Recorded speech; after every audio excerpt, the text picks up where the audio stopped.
अस्सलाम वालेकुम स्टूडेंट्स। उम्मीद है आप खैर खैरियत से होंगे। आज हम अकाउंटिंग पार्ट 1 को देखेंगे। इसका जो सेकंड चैप्टर है अकाउंटिंग क्वेश्चन का उसको देखेंगे, क्योंकि इंपॉर्टेंट चैप्टर है, मुख्तलिफ बोर्ड्स में ये आता रहता है। तो पिछले वीडियोस में हमने पार्ट 2 के हवाले से कुछ चीज़ें देखी थी, अकाउंटिंग पार्ट 2 के हवाले से। इस बार अकाउंटिंग पार्ट 1 का जो सेकंड चैप्टर है उसके हम देखने जा रहे हैं। तो सबसे पहले अकाउंटिंग क्वेश्चन का आपको आइडिया होना चाहिए, क्योंकि हमने ये आपको नज़र आ रहा होगा फर्स्ट लाइन पे कि हमने इन ट्रांजैक्शन के इफेक्ट बताने हैं कि अकाउंटिंग क्वेश्चन पे इसका क्या असर होगा, क्या इफेक्ट होगा।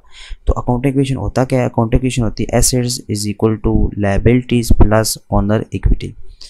तो जो एसेट्स आपके होते हैं, एसेट क्या होते हैं कि कंपनी के अपने होते हैं, बिजनेस के अपने होते हैं, उसकी वैल्यू होती है, उसका जो फ़ायदा है वो लॉन्ग टर्म में होता है।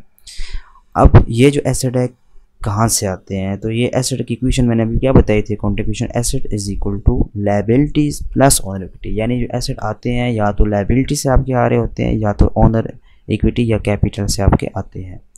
तो ये दोनों जो है आउटसाइडर जो होते हैं वो लायबिलिटी में आ जाते हैं। यानी आउटसाइडर की जितने लोग हैं जिनका आपने पैसा देना है, उनसे आपने कर्ज लिया होगा तो आपने एसेट खरीदे होंगे। एक तो ये हो सकता है, दूसरा ओनर खुद जो है एसेट में पैसे डाल सकता है। अब ओनर भी क्लेम करेगा इन एसेट का, और जो आउटसाइडर हैं लायबिलिटी वाले हैं वो भी अपनी क्लेम करेंगे एसेट का। तो दोनों का मिक्स ही होता है एसेट। अब हम आते हैं इसके क्वेश्चन नंबर फर्स्ट की तरफ, ताकि आपको ये मज़ीद एक्सप्लेन कर सकूं कि ये क्या चीज़ है। कह रहा है show the effects of following transaction और अकाउंटिंग इक्वेशन। कह रहे हैं इनका इफेक्ट बताएं, जो ट्रांजैक्शन दी हुई है अकाउंटिंग इक्वेशन पर इनका क्या असर होगा। तो सबसे पहले आपने याद रखनी है, एक जो इसका ईजी ट्रिक है वो ये है कि आप एसेट्स अलग कर लें, पहले से लायबिलिटी वाले अलग कर लें कि लायबिलिटी में कौन कौन से एलिमेंट हैं, और ऑनर इक्विटी में तो कैपिटल ही आता है। कैपिटल में जो एडजस्टमेंट होती है वो यही होती है कि प्रॉफिट इसमें ऐड हो जाता है, लॉस लेस हो जाता है कैपिटल से। और इसके अलावा जो ड्राइंग्स होती है वो हमेशा लेस हो जाती है, और एक्सपेंस हम जो पे करेंगे वो भी कैपिटल से लेस करेंगे। बस 3-4 चीज़ें होती है कैपिटल की एडजस्टमेंट में। बाकी एसेट्स आपको ऑलरेडी आइडिया है एसेट क्या होती है। एसेट्स हमारे शॉर्ट टर्म भी होते हैं, लॉन्ग टर्म भी होते हैं। यानी कैश बिल्डिंग हो गया, कैश हो गया, डेटर हो गया, स्टॉक हो गया, ये हमारे शॉर्ट टर्म के होते हैं, करंट एसेट हैं। और जो फिक्स एसेट हैं वो हमारे बिल्डिंग हो गया, लैंड हो गया, इस तरह की और बहुत सारी चीज़ें हैं, कार हो गया, मशीनरी हो गई, ये सारी चीज़ें जो हैं वो फिक्स एसेट में आती हैं। तो सबसे पहले हमने एसेट को अलग कर लेना है। देखें, mister Ali started business with cash. अब कैश हमारे पास क्या एसेट है, तो सबसे नीचे मैं इसके सोल्यूशन की तरफ आता हूँ। तो यहाँ पे आपको कैश नज़र आ रहा होगा एसेट में। मैंने पहले क्या किया, पहले मैंने इसका नाम नहीं लिखा, ऊपर हम नाम लिख लें, अकाउंटिंग इक्वेशन और फॉर द मंथ। अब ये 3 लाइनें ऊपर लिखनी है। उसके बाद आपने नीचे लिखना asset is equal to liability plus owner equity, और एसेट की हेडिंग में नीचे लिख देना है कैश। ठीक है, तो सबसे पहले कैश था तो मैंने कैश को उठा के लिख दिया, अभी मैंने वैल्यू नहीं लिखी। ही परचेज गुड्स फॉर कैश। अब गुड्स हमारे एसेट में आता है, ठीक है, तो हम इसको क्या करेंगे, एसेट के कैश के साथ प्लस कर देंगे गुड्स, क्योंकि इसके साथ अब ये भी आ गया, दरमियान में प्लस डालना है। उसके बाद थर्ड देखते हैं परचेज फर्नीचर। जैसे कि अभी मैंने बताया था फर्नीचर एसेट होता है, तो फर्नीचर भी आपके एसेट में आ जाएगा, प्लस कर देंगे फर्नीचर।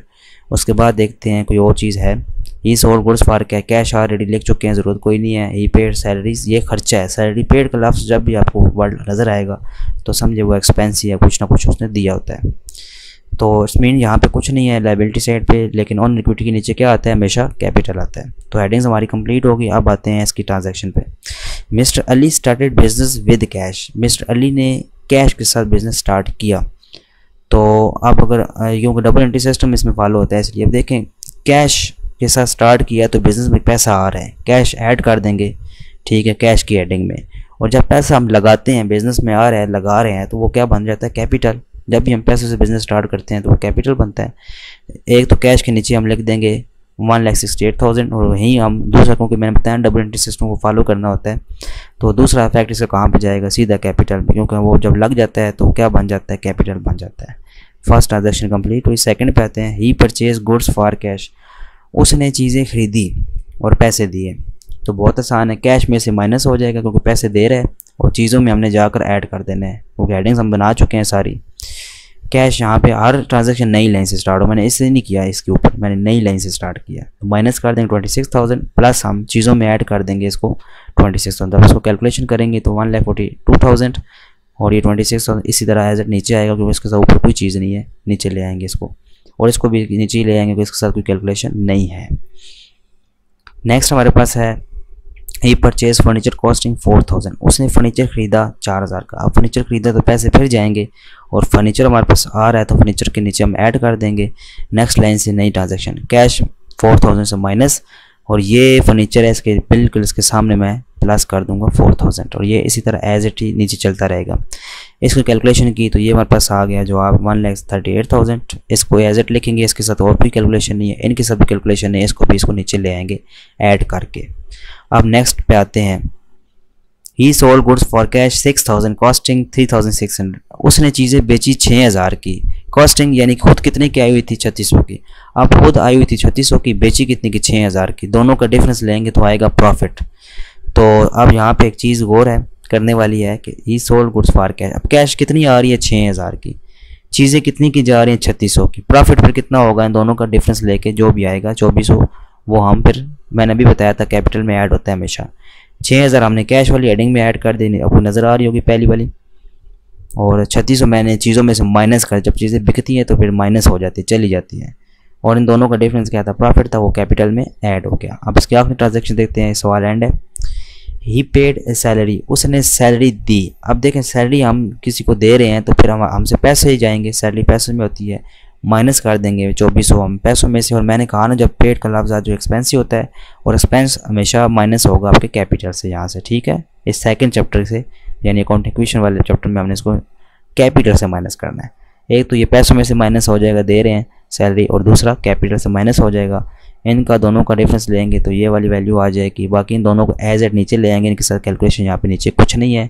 इन दोनों का जब डिफरेंस लेंगे तो हमारे पास 1,68,000 आएगा, और ये साइड जब ऐड कर देंगे तब भी हमारे पास 1,68,000, ये दोनों साइड यहाँ पर में क्या इक्वल है। तो ये सवाल हमारा यहीं तक था। उसके बाद हम इसका सेकंड क्वेश्चन भी देख लेते हैं, बिल्कुल इसी तरह का क्वेश्चन है। इसमें सिर्फ एक होगा कोई एंट्री या दो एंट्री ऐसी हैं जो कि थोड़ी सी डिफरेंट, बाकी ऊपर वाला सारा क्वेश्चन ही है। Prepare accounting equation on the basis of following, वही काम करना है, अकाउंटिंग इक्वेशन हमने बनानी है। तो सबसे पहले हम वही काम करेंगे कि हम चीज़ें निकालेंगे। तो हम इसके हेडिंग्स लिख लेते हैं, पहले तो इनका नाम लिख लें, इसका जो दिया मिस्टर फिरोज़ बना के रहे अकाउंटिंग इक्वेशन, और फॉर द मंथ अगर दिया हुआ है तो ठीक है, फॉर द मंथ ऑफ लिख कर आगे छोड़ दें। अब उससे अगला काम assets is equal to liability, assets is equal to liability plus owner equity, ठीक है। यहाँ पे आप हेडिंग मिस प्रिंट है तो आप इसके ऊपर लिख लें। सबसे पहले क्या है, mister Firoz started business with goods, goods asset है, ठीक है। बिल्डिंग भी एसेट है, मैंने बताया था। कैश भी एसेट है। ये तीनों हेडिंग आपके एसेट में आ जाएगी। कैश आप पहले लिखें बाद में लिखें, कोई इशू नहीं है, ठीक है। कैश लिख लें पहले, बिल्डिंग फिर लिख लें, फिर गुड्स लिख लें। अब आगे देखते हैं एंट्रियों को देखेंगे, ट्रांजैक्शन को, तो पता चलेगा कि और क्या चीज़ है। Purchase goods on account 30,000, purchase goods आपने चीज़ें खरीदी है ऑन अकाउंट, उधार पे। एक बात याद रखनी है, जब भी हम चीज़ें खरीदते हैं उधार पे तो उनको हम क्रेडिटर कहते हैं। जब भी हम चीज़ें खरीदते हैं, परचेज करते हैं ऑन अकाउंट यानी उधार पे, तो उनको हम क्रेडिटर कहते हैं, ठीक है। एक तो हम गुड्स लिखेंगे, चीज़ें आ रही हैं, दूसरा क्रेडिटर भी लिखेंगे, लायबिलिटी वाले। क्रेडिटर आपके हमेशा लायबिलिटी होते हैं।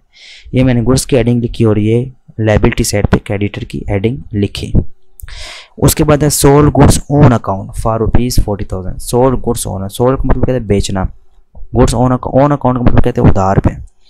अब जब उधार में चीज़ें बेचेंगे तो उसे क्या कहते हैं, उसे डेटर कहते हैं, ठीक है। खरीदने वाले को हम क्रेडिटर कहते हैं, जब हम खरीदते हैं उधार पे क्रेडिटर, जब हम चीज़ें बेचते हैं उधार पे तो उसे डेटर कहते हैं। तो ये 40,000 की है, गुड्स ऑलरेडी हम लिख चुके हैं, और डेटर हमारा एसेट होता है, तो ये कहते लिखेंगे एसेट वाली हेडिंग में। क्रेडिटर आपकी लायबिलिटी होती है, डेटर आपका एसेट। नेक्स्ट है cash carry 20,000 deposited into bank, cash 20,000 की बैंक में जमा कराए। अब कैश भी एसेट है, लिखा हुआ है ऑलरेडी, और बैंक भी एसेट है, क्योंकि पैसे कहाँ जमा करा रहा है, बैंक में। तो यहाँ पे एक बैंक की हेडिंग आपको नज़र आ जाएगी इस लास्ट वाली लाइन पे। अच्छा, इसके बाद नेक्स्ट कह रहा है pay cash to supplier of goods. ये तो कैश ऑलरेडी हम लिख चुके हैं, पे की हुई है। Pay telephone bill 4,000 by cheque, cheque हमारे कहाँ जमा होते हैं, बैंक में, तो बैंक की भी हेडिंग लिख चुके हैं। अब अगेन हम सवाल को स्टार्ट से पढ़ते हैं और इसकी ये जितनी कैलकुलेशन है इसको देखते हैं। Mister Firoz started business with goods 40,000, building 1 lakh, cash 1,10,000। ये सारी हेडिंग्स हम ये जो ऊपर हमने बनाई हुई थी उसमें हम ये तीनों चीज़ें लिख देंगे और तीनों को ऐड कर देंगे, क्योंकि अब बिज़नेस सिर्फ पैसों से स्टार्ट नहीं हो रहा। बिज़नेस जो फर्स्ट ट्रांजैक्शन है ना, उसमें 3 वैल्यू बताई हुई, तीनों से स्टार्ट हो रहा है। कैश हो गई, बिल्डिंग हो गई, गुड्स हो गई। तीनों को ऐड करेंगे तो हमारे पास 2,50,000 आ जाएगा। सेकेंड है परचेज गुड्स ऑन अकाउंट 30,000। हमने चीज़ें खरीदी हैं उधार पे 30,000 की, तो चीज़ें तो ज़ाहिर बात है आ जाएंगी। सेकंड लाइन पर हम इसकी ट्रांजैक्शन करेंगे, हर ट्रांजैक्शन नई लाइन से। तो ये गुड्स ऑलरेडी 40,000 के ऊपर थी, प्लस 30,000 कर देंगे तो हमारे पास ये 70 आ जाएगा, 70,000। ये दोनों एज इट आएंगे, इनके नीचे की कैलकुलेशन नहीं, इनको ऐसे ही ले हैं। और 30,000 एक अफेक्ट हो गया ना 30,000 का, क्योंकि हर एंट्री के 2 अफेक्ट है। अब दूसरा, जब 30,000 की चीज़ें हम खरीद रहे हैं, उधार पे खरीद रहे हैं, तो मैंने क्या बताया था, क्रेडिटर बन जाते हैं। तो 30,000 के यहाँ पे क्रेडिटर भी लिख देंगे, दोनों में ऐड हो गया। ठीक है, इसको एज इट नीचे ले आएंगे, इनको भी एज इट नीचे ले आएंगे। अब यहाँ पे देखते हैं नेक्स्ट क्या है। Sold goods on account for ₹40,000। हमने चीज़ें बेची है उधार पे 40,000 की। चीज़ें बेची है तो चीज़ें तो माइनस हो जाएंगी, ज़ाहिर बात है, बिक की चली गई। तो अब यहाँ से क्या कर देंगे, 40,000 माइनस कर देंगे गुड्स में से, क्योंकि ये बिक चुकी है। जिनको हम बेचते हैं उधार में डेटर कहते हैं, डेटर के बिल के सामने ऐड कर देंगे। ये बढ़ गए हैं, इनको बेचा है तो ये बढ़ गए, इंक्रीज़ हो गए, और चीज़ें हमारी माइनस हो गई। ये एज इट ही ऊपर से नीचे आए, और यहाँ से भी एज इट नीचे आ जाएंगे, क्योंकि इनके साथ नीचे कैलकुलेशन नहीं है, इसके साथ नहीं, ये भी एज इट आएगा, इसके साथ है, प्लस माइनस करेंगे 30,000, इन दोनों को ऐसे ही नीचे ले आएंगे। अब नेक्स्ट ट्रांजैक्शन देखते हैं क्या है। Cash of ₹20,000 deposit into bank. पैसे जो है 20,000 के कैश जो है उसने बैंक में जाकर जमा कराई। अब जमा कराई तो पैसे तो माइनस हो जाएंगे और बैंक में ऐड हो जाएंगे, सिंपल सी बात है। तो ये जो कैश है ये 20,000 से माइनस, क्योंकि यहाँ से इसने उठा ली है और जाकर बैंक में जमा कराई है, ये बैंक के बिल्कुल सामने 20,000 ऐड कर देंगे। ये दोनों एज इट आ जाएंगे नीचे भी, और इनके साथ कैलकुलेशन है तो ये कर लेंगे, ये एज इट इसको नीचे ले आएंगे। नेक्स्ट देखते हैं, paid cash to supplier of goods 20,000। हमने सप्लायर ऑफ गुड्स यानी जिससे हम चीज़ें खरीदी थी, यानी जो क्रेडिटर था हमारा, उसको हमने 20,000 दे दिया। जब दे दिया है तो कैश आपकी माइनस हो जाएगी 20,000। ये देखें 20,000 से माइनस कर दी, और जब हमने क्रेडिटर को पैसे दे दिए हैं हमारी, तो फिर लायबिलिटी कम हो जाएगी। 20,000 इसको दिए हैं तो माइनस करें इनमें से, क्योंकि 30 था इसका, 20 अब दे दिए हैं, तो ये 10 रह गया। इसको एज इट नीचे ले आएंगे, इन सारों को एज इट नीचे ले आएंगे, और इसमें प्लस माइनस कर देंगे क्योंकि इसका कैलकुलेशन है, तो ये 70,000 आ जाएगा। अब लास्ट कैलकुलेशन देखते हैं। Pay telephone bill by ₹4,000 by cheque. Telephone bill दिया है 4,000 by cheque. By cheque mean कि बैंक से इसकी पेमेंट की है। पेड का वर्ड लगा, इसका मतलब हमने दिए हैं, पैसे देने ही देने हैं। ठीक है, तो वो बैंक से गए हैं हमारे पैसे। अब इसको देखते करते कैसे, इसको देखें ज़रा। ये बैंक का हमारा कॉलम था 20,000 वाला, अगर ऊपर आप देखें तो ये बैंक वाला कॉलम था। अब इसमें से हमने क्या किया है, इसमें से ये 4,000 माइनस कर दिया है, और मैंने कहा था एक्सपेंस हमेशा कैपिटल से माइनस होते हैं, तो ये 4,000 आपका इस कैपिटल वाली वैल्यू से, यानी जो ऊपर से चल के आ रही है हमारे पास कैपिटल की, ऑन इक्विटी की, वो हम यहाँ से माइनस कर देंगे। तो हमारे पास ये 2,40,000 आ गया, प्लस 10,000 उसी तरह का होगा, दोनों को ऐड करेंगे 2,50,000, 56,000, और जब इसको माइनस किया तो 16,000 है। इन सारों को ऐसे एज इट नीचे लेकर आ जाएंगे, कोई कैलकुलेशन नहीं है। इन सारों को जब ऐड कर देंगे 2,56,000 आ जाएगा, जो कि दोनों साइडें हमारी इक्वल है। इसमें इनके हमारा क्वेश्चन कंप्लीट है। तो यहाँ तक अगर किसी किस्म का कोई इशू हो तो आप कमेंट में करके पूछ सकते हैं। कोई भी पॉइंट ऐसा जो ना समझ आया हो, मैं इसका फिर आपको आंसर कर दूँगा। उम्मीद है क्लियर हो गया होगा। नेक्स्ट में इंशाल्लाह कोशिश करेंगे 2 या 3 क्वेश्चन को, या 2 क्वेश्चन मज़ीद देख लें इसके। इसी के साथ जो है ये आपकी वो पॉइंट जो हैं वो क्लियर होते जाएंगे। तो तब तक के लिए अपना बहुत सारा ख्याल रखिएगा। वीडियो को लाजमी शेयर कर दें बाकियों के साथ भी, जो आपके साथ अटैच है, जो जिनको इसकी ज़रूरत है उन तक पहुंचा दें। इंशाल्लाह नेक्स्ट वीडियो पर देखेंगे। अल्लाह हाफ़िज़।